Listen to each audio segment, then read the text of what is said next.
নমস্কার, মাউমির ছোট্ট রান্নাঘরে আপনাদের জানাই সকলকে স্বাগত। আজকে বানানো হয়েছিল এই চাল কুমড়োর সুস্বাদু রেসিপিটা। একদম নিরামিষ। নিরামিষের দিনে এই নিরামিষ চাল কুমড়োর তরকারিটা একবার খেয়ে দেখবেন, অবশ্যই আপনাদের ভালো লাগবে। কড়াইয়ে কিছুটা তেল দিয়ে একে একে ফোড়নগুলো দিতে হবে। ফোড়নে দিতে হবে তেজপাতা, শুকনো লঙ্কা আর পাঁচফোড়ন। পাঁচফোড়নটা দেওয়ার সঙ্গে সঙ্গে গ্যাসটা কমিয়ে দেবেন। দিয়ে ফোড়নটা একটু নাড়াচাড়া করে এর মধ্যে দিয়ে দেবেন কাঁচা মুগের ডাল। তবে আঁচটা অল্পতে দিয়ে ভাজবেন, যাতে কাঁচা মুগ ডালটা কোনোভাবে পুড়ে না যায়। এইবারে দিয়ে দিতে হবে চাল কুমড়ো আলুটাকে। চাল কুমড়ো আলুটাকে দেখুন এইভাবে সরু সরু করে কেটে রাখা হয়েছিল। কিছুটা অল্প পরিমাণে দিয়ে নেড়ে চেড়ে আবার পুরোটা দিয়ে দিতে হবে।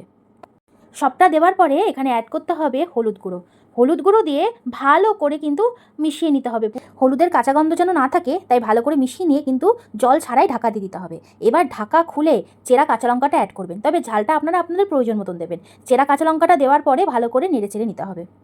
এইবারে অ্যাড করতে হবে কাশ্মীরি রেড চিলি পাউডার, সামান্য একটু কালারের জন্য। একটুখানি জল দিয়ে সেটাকে আবার একটুখানি ভালো করে মিশিয়ে নিতে হবে। এবারে আপনারা আপনাদের প্রয়োজন মতন চিনি অ্যাড করবেন। এখানে চিনির পরিবর্তে আমি গুড় দিয়েছি আর দিয়েছি পরিমাণ মতন লবণ দেওয়ার পরে কিন্তু ভালো করে নেড়েচেড়ে নিতে হবে।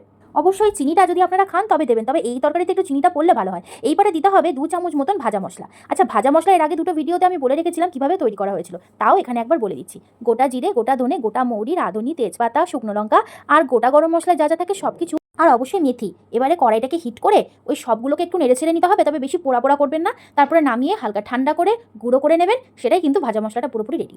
আচ্ছা, এবার আসি রান্নায়। ভাজা মশলাটা দেওয়ার পরে ভালো করে নেড়ে চেড়ে নিয়ে কিন্তু এখানে অ্যাড করলাম দেখুন বেসনের বড়া। বেসনের মধ্যে কিচ্ছু দিইনি, শুধুমাত্র জল দিয়ে একটুখানি গুলে বড়াটাকে ভেজে তুলে রেখেছিলাম।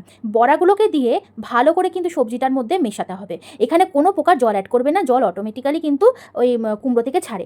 ভালো করে নেড়ে চেড়ে যখন সব কিছু শুকিয়ে আসবে তখন কিন্তু আপনাকে জলটা অ্যাড করতে হবে। তবে জলটা বেশি দিয়ে ফেলবেন না, যতটুকু প্রয়োজন ততটুকু দেবেন, যাতে সবজিটা সিদ্ধ হয় আর বড়াটা যাতে সিদ্ধ হয়। সব কিছু জলটা দিয়ে মিশিয়ে নিয়ে ঢাকা দিয়ে দিতে হবে। কিছুক্ষণ ঢাকা দিয়ে রেখে তারপর ঢাকনা খুলে ভালো করে চেক করে নেবেন যাতে সব কিছু সিদ্ধ হয়েছে কিনা। এইবারে অ্যাড করতে হবে রুটির আটা।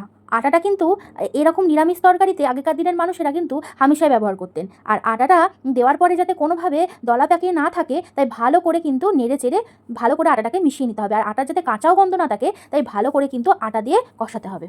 কষতে কষতে যখন দেখবেন তলাটা ধরে এসছে তরকারির, তখন কিন্তু রেডি হয়ে যাবে আপনার এই নিরামিষের চাল কুমড়ো তরকারি। তবে তলাটা একটু ধরে ধরে এলে কিন্তু এই তরকারির স্বাদটা আরও দ্বিগুণ বেড়ে যায়। এইবারে নামিয়ে ফেললেই কিন্তু রেডি হয়ে গেল বড়া চাল কুমড়োর তরকারি। এই নিরামিষ তরকারিটা আপনাদের কেমন লাগলো আমাকে কিন্তু অবশ্যই কমেন্ট করে জানাবেন।